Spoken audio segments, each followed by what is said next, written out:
जा रहा है। कली ही नकारात्मक कार्यों को करने वाले मनुष्यों को अपने बस में करके उनसे जघन्य से भी जघन्य पाप करवा रहा है, ताकि अधिक से अधिक नकारात्मक ऊर्जा उसे मिलती रहे और वो इस लोक का स्वामी बन सके। मैं द्वापर युग में आपके श्री राम अवतार का भक्त हनुमान आपका आवाहन करता हूँ। प्रभु, पाप अब अपनी सीमा से परे हो गए हैं। मनुष्यों को मारकर खाने लगा है। स्त्रियों को माँ दुर्गा के रूप में पूजने वाले मनुष्यों के बजाय उनके सम्मान को नोचने वालों की संख्या बढ़ती जा रही है। कन्या अपने ही रक्त संबंधी पिता के बच्चों को जन्म दे रही है। इतने अधर्म के बीच अब मैं और तपस्या नहीं कर सकता।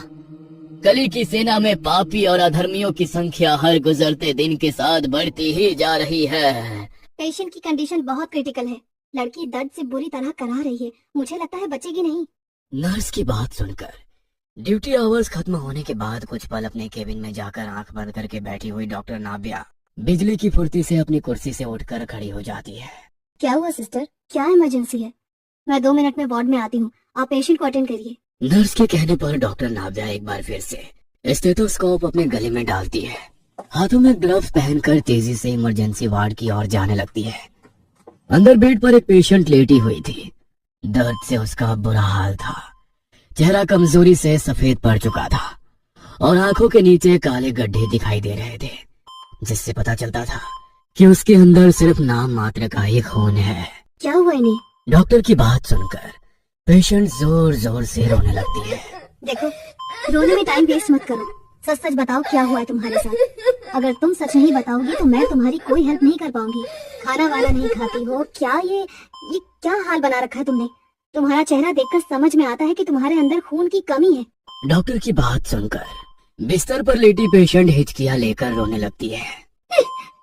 डॉक्टर, मैं 6 महीने की गर्भवती थी। मेरे ससुराल वालों ने मेरे गर्भ में पल रहे शिशु का लिंग पता करवाया और जब उन्हें पता चला कि मेरे गर्भ में एक लड़की पल रही है तो उन्होंने जबरन मुझे कुछ दवाइयाँ खिला दी। उन दवाइयों को खाने के बाद मेरी तबीयत बिगड़ने लगी। वो मुझे लेकर गांव के एक अवैध अस्पताल में गए। मेरी हालत देखकर अस्पताल ने हाथ खड़े कर दिए और जब उन्हें लगा कि मेरी हालत ज्यादा खराब है और मुझे किसी भी समय कुछ भी हो सकता है तो वो मुझे सरकारी अस्पताल के दरवाजे पर छोड़कर भाग गए। ओह माय गॉड, 6 महीने का बच्चा पेट में है और उन्होंने तुम्हें ऐसे ही मरने के लिए अस्पताल के दरवाजे पर छोड़ दिया। लेकिन तुम्हारी हालत देखकर तो ऐसा लग रहा है कि तुम्हारे अंदर बच्चे को कैरी करने की ताकत ही नहीं है। ऐसी हालत में डॉक्टर ने तुम्हें अबॉर्शन के लिए परमिशन दी कैसे? और वैसे भी 6 महीने का अबॉर्शन करना तो गैर कानूनी है। कानून का डर किसे है मैडम? पिछले 2 सालों में ये चौथा अबॉर्शन है। हर बार वो मुझे मार पीट कर एक अल्ट्रासाउंड क्लिनिक में लेकर जाते हैं और जैसे ही उन्हें पता चलता है कि मेरे पेट में उनका वंश बढ़ाने वाला लड़का नहीं बल्कि एक लड़की है, मेरे जीने मरने की परवाह किए बगैर ही वो लोग मेरा ऑपरेशन करवा देते हैं। 6 महीने के बच्चे इस तरह से मारे नहीं जाते। हत्या है ये, हत्या। ऊपर जाओगे ना तो वहाँ भी जगह नहीं मिलेगी इस पाप के लिए तुम्हें। ये कंपाउंडर, मुझे सब पता है। कोई डिग्री विग्री ना है तेरे पास।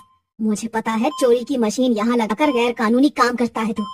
इतना कहकर अपने बूढ़े झुके हुए शरीर और जख्मों से रिश्ते खून को देखकर वो आदमी बिलखने लगता है। महाभारत के युद्ध में महान योद्धा की तरह अंतिम क्षण तक लड़ने वाला मैं अश्वत्थामा, जो पिछले 5000 सालों से धरती पर अपने पापों के कारण यहाँ से वहाँ भटक रहा हूँ। मैं अश्वत्थामा गुरु द्रोण का पुत्र और भगवान शिव का अंश, जिसे मेरे पिता ने भगवान शिव की कठिन तपस्या करने के बाद पाया था।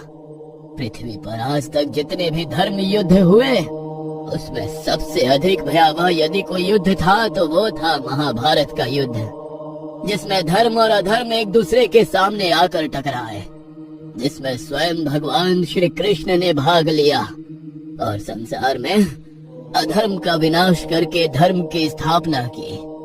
एक ऐसा युद्ध जिसमें धर्म की रक्षा के लिए भाई ने भाई के खिलाफ शस्त्र उठाए, शिष्यों ने गुरु का सर धड़ से अलग किया और अपने ही प्रियजनों को अपने हाथों से मौत के घाट उतार कर युद्ध का जश्न मनाया गया। मैं उसी महायुद्ध का महायोद्धा अभागा अश्वत्थामा। द्रोणाचार्य उस समय निसंतान थे और संतान प्राप्ति के लिए विचलित होकर हिमालय में तपस्या कर रहे थे। द्रोणाचार्य के जब तब से प्रसन्न होकर भगवान शिव ने उन्हें अपने ही तरह अजर अमर पुत्र प्राप्त करने का आशीर्वाद दिया और इस प्रकार भगवान शिव के आशीर्वाद से अश्वत्थामा का जन्म हुआ। अश्वत्थामा के सर पर जन्म से ही मणि थी, एक ऐसी मणि जो उन्हें मनुष्य, दानव, असुर, दैत्य, देव सभी से श्रेष्ठ बनाती थी। उनके बल और पराक्रम के आगे कोई टिक नहीं सकता था। कहते हैं अश्वत्थामा के अंदर अकेले इतना बल था कि वो पूरा महाभारत का युद्ध अपने दम पर जीत सकते थे। किंतु ये विधि का विधान था कि अश्वत्थामा जैसा महाबली योद्धा कौरवों के पास होने के बाद भी अधर्म कौरवों को ले डूबा और वो युद्ध में हार गए। महाभारत का युद्ध चल रहा था। अश्वत्थामा के पराक्रम के सामने पांडवों की सेना त्राही त्राही कर रही थी। एक और उनके महागुरु द्रोणाचार्य अपने धनुर्विद्या से सेना के छक्के छुड़ा रहे थे, तो दूसरी ओर उनका महाबली पुत्र अश्वत्थामा था, जिसके सामने भीम का राक्षस कुल में जन्मा पुत्र घटोत्कच नहीं टिक पा रहा था। भगवान श्री कृष्ण को समझ में आने लगा था कि यदि अश्वत्थामा को रोका ना गया तो पांडवों की हार का कारण अश्वत्थामा ही बनेगा। श्री कृष्ण ने एक छल रचा और युधिष्ठिर से कहा कि वो जाकर गुरु द्रोण से कहे कि उनका पुत्र अश्वत्थामा मारा गया। आप ये कैसी बातें कर रहे हैं माधव? मैं धर्म के विरुद्ध कभी कोई बात नहीं करूंगा और स्वयं अपने महागुरु से छल। धर्म मुझे इस बात की इजाजत नहीं देता। युधिष्ठिर, यह सिर्फ युद्ध भूमि नहीं है, कर्म भूमि भी है। कौरवों ने आज तक आपके साथ अनेकों छल किए हैं। धर्म की स्थापना के लिए आपको हमारा साथ देना ही होगा, अन्यथा महाभारत के युद्ध में धर्म की हानि होगी और अधर्म का साम्राज्य स्थापित हो जाएगा। ठीक है, यदि आप अपने मुख से सत्य नहीं बोलना चाहते तो कोई बात नहीं, आप बस गुरु द्रोण के सामने जाकर सत्य ही कहें। भीम अर्जुन ने कौरवों के हाथी अश्वत्थामा को मार गिराया है। तुम जाओ और गुरुदेव से कहो तुमने अश्वत्थामा को मार डाला है। गुरुदेव को अपने पुत्र पर बहुत भरोसा है। जैसे ही उन्हें पता चलेगा कि उनका चिरंजीवी पुत्र युद्ध में मारा गया, वो शौक में अपने हथियार त्याग देंगे। और इस समय गुरु द्रोण और अश्वत्थामा को इस युद्ध से दूर करना हमारे लिए बेहद जरूरी है। श्री कृष्ण की बात मानकर भीम गुरु द्रोणाचार्य के सामने जाते हैं और उनसे कहते हैं कि उन्होंने युद्ध में अश्वत्थामा को मार गिराया। ये नहीं हो सकता, झूठ कहते हो तुम। तुम्हारे कथन पर मुझे विश्वास नहीं। सारथी, रथ को युधिष्ठिर की ओर ले चलो। युधिष्ठिर कभी असत्य का साथ नहीं देता। युधिष्ठिर के सामने पहुंचकर, युधिष्ठिर, क्या वाकई अश्वत्थामा मारा गया? आपने ठीक सुना है गुरुदेव, अश्वत्थामा मारा गया, किंतु हाथी। जब युधिष्ठिर ने हाथी कहा, ठीक उसी समय भगवान श्री कृष्ण ने शंखनाद कर दिया, जिसके कारण गुरु द्रोणाचार्य पूरी बात नहीं सुन सके और उन्हें यही लगा कि उनका पुत्र अश्वत्थामा इस युद्ध में मारा गया। गुरु द्रोणाचार्य इस सदमे को सह ना सके और उसी क्षण अपने अस्त्र शस्त्र त्याग कर विलाप करने लगे। निहत्थे गुरु द्रोणाचार्य पर ठीक उसी समय द्रौपदी के भाई ने हमला किया और उनका सर धड़ से अलग कर दिया। गुरु द्रोणाचार्य की मृत्यु से कौरवों का पक्ष बहुत कमजोर हो गया था। इधर जब अश्वत्थामा को अपने पिता के छल से हुई मौत के बारे में पता चला तो वो क्रोध से भर उठा। अश्वत्थामा वैसे भी भगवान शिव का अंश था, उसके अंदर क्रोध भगवान शिव की तरह ही असीमित था। अश्वत्थामा के अंदर अपनी भावनाओं का कोई नियंत्रण नहीं था, इसलिए अपने पिता का कटा हुआ सर देखकर वह गुस्से से पागल हो गया और आधी रात के समय ही उसने पांडवों के शिविर में घुसकर शिविर में सो रहे पांडवों के 5 बेटों की बेरहमी से हत्या कर डाली। क्रोध जब कुछ शांत हुआ तो उसे एहसास हुआ कि उसने धोखे से पांडव समझकर उनके पुत्रों की हत्या कर दी है। अश्वत्थामा अब शिविर में और खड़ा ना रह सका और अपने शिविर की ओर लौट गया। सुबह जब 5 पांडव अपने शिविर में लौटे तो वहां अपने पुत्रों का कटा हुआ सर देखकर उनकी आंखों से अश्रु की जगह मानो अग्नि बरसने लगी। 5 पांडव क्रोध से पागल हुए जा रहे थे। जिस अधर्मी पापी ने मेरे पुत्रों को मौत के घाट उतारा है, आप सभी को उसे पकड़कर मेरे सामने लेकर आना होगा। मुझे उस अधर्मी का कटा हुआ सर मेरे कदमों में चाहिए। द्रौपदी की बात सुनकर 5 पांडव और भगवान श्री कृष्ण अश्वत्थामा का वध करने के लिए निकल पड़ते हैं। गुरु द्रोणाचार्य हस्तिनापुर के सभी राजकुमारों के गुरु थे। उन्होंने पांडवों को धनुर्विद्या सिखाई थी, परंतु पुत्र मोह में द्रोणाचार्य ने ब्रह्मास्त्र की जानकारी अर्जुन के साथ साथ अपने पुत्र अश्वत्थामा को भी दे दी थी। ब्रह्मास्त्र जिसका ज्ञान अर्जुन के अलावा अश्वत्थामा को भी था। क्या अश्वत्थामा और अर्जुन के बीच होने वाले महायुद्ध में वो दोनों ब्रह्मास्त्र का उपयोग करेंगे? आखिर ऐसा क्या पाप किया था अश्वत्थामा ने जिसने उसे 5000 सालों तक सजा का भागीदार बना दिया? क्या वाकई अश्वत्थामा अभी भी जिंदा है? धरती पर बढ़ रहे पापों से अश्वत्थामा, जो धरती पर पिछले 5000 सालों से भटक रहा था, अचानक योग निद्रा से जाग उठता है। महाभारत के युद्ध में श्री कृष्ण द्वारा छल से गुरु द्रोण का वध कर देने के बाद जब अश्वत्थामा को पिता की मृत्यु का समाचार मिलता है तो वो क्रोध से पागल हो जाता है। क्रोध की ज्वाला में जलते हुए अश्वत्थामा आधी रात गए पांडवों के शिविर में पहुंचकर उनके बालकों की हत्या कर देता है। अंधेरे में अश्वत्थामा को ऐसा प्रतीत होता है कि शिविर के अंदर 5 पांडव सो रहे हैं, जबकि वे पांडव ना होकर पांडव पुत्र थे। बालकों की हत्या करने के बाद अश्वत्थामा विचलित हो जाता है और उसी समय अपने शिविर की ओर लौट जाता है। कौरवों के पास जाकर जब वो दुर्योधन को पांडव पुत्रों की हत्या की बात बताता है तो दुर्योधन भी क्रोध से भर उठता है। अश्वत्थामा, तुम मेरे परम मित्र हो, किंतु युद्ध के नियमों के विरुद्ध सूर्यास्त के पश्चात पांडवों के शिविर में घुसकर वो भी निहत्थे निर्दोष बालकों की हत्या करके तुमने बहुत बड़ा पाप किया है। मैं तुम्हारे पाप का भागीदार नहीं बनना चाहता, इसलिए इस समय यहाँ तुम्हें शरण नहीं मिलेगी।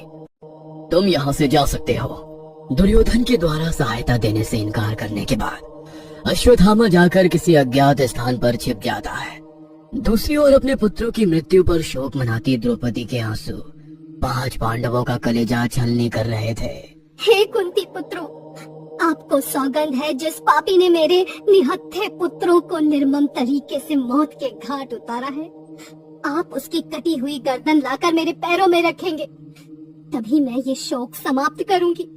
जिस तरह मैं अपने पुत्रों के वियोग में तड़प रही हूँ, मैं चाहती हूँ उस पापी की माता भी यही शोक महसूस करे। द्रौपदी के बाणों से भी अधिक गहरे शब्दों को सुनकर 5 पांडव और द्रौपदी के सखा श्री कृष्ण अश्वत्थामा का वध करने को निकल पड़ते हैं। कुछ देर तलाशने के बाद उन्हें अश्वत्थामा मिल जाता है। अश्वत्थामा को देख अर्जुन उसे युद्ध के लिए ललकारता है, जिसे अश्वत्थामा स्वीकार कर लेता है। दोनों के बीच भीषण युद्ध शुरू हो जाता है। युद्ध की अग्नि में जल रहा अश्वत्थामा सृष्टि की परवाह किए बगैर पिता के द्वारा दिया गया ब्रह्मास्त्र अर्जुन के ऊपर छोड़ देता है। जब अर्जुन ने देखा कि अश्वत्थामा ने उसकी ओर ब्रह्मास्त्र का प्रयोग कर दिया है तो वो भी समय गवाए बगैर अश्वत्थामा की ओर ब्रह्मास्त्र चला देता है। जब ऋषि मुनियों ने देखा कि अश्वत्थामा और अर्जुन दोनों ने ब्रह्मास्त्र का प्रयोग कर दिया है तो उन्हें संपूर्ण सृष्टि की चिंता सताने लगी और वो उनके युद्ध के बीच में आ गए।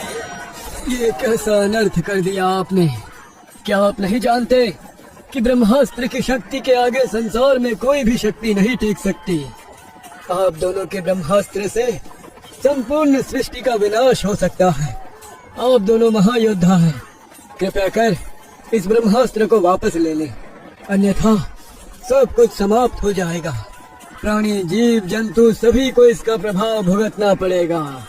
ऋषि मुनियों के बार बार समझाने पर अर्जुन अपना ब्रह्मास्त्र वापस खींच लेता है, किंतु अश्वत्थामा को ब्रह्मास्त्र रोकने का या वापस लेने का ज्ञान ही नहीं था, इसलिए उसने ऋषि मुनियों से अपना ब्रह्मास्त्र वापस लेने में असमर्थता जाहिर कर दी। उसी क्षण अश्वत्थामा के मन में एक बार फिर कपट जागा। अभिमन्यु की विधवा उत्तरा गर्भवती है। यदि मैं कोख में पल रहे बच्चे की ओर ब्रह्मास्त्र घुमा दूं, तो एक और दुश्मन का सफाया कर सकता हूँ। ऐसा सोचकर अश्वत्थामा अपना ब्रह्मास्त्र उत्तरा की ओर मोड़ देता है। अरे, ये क्या किया तुमने? एक गर्भवती स्त्री के ऊपर ब्रह्मास्त्र छोड़ दिया। महापाप है ये।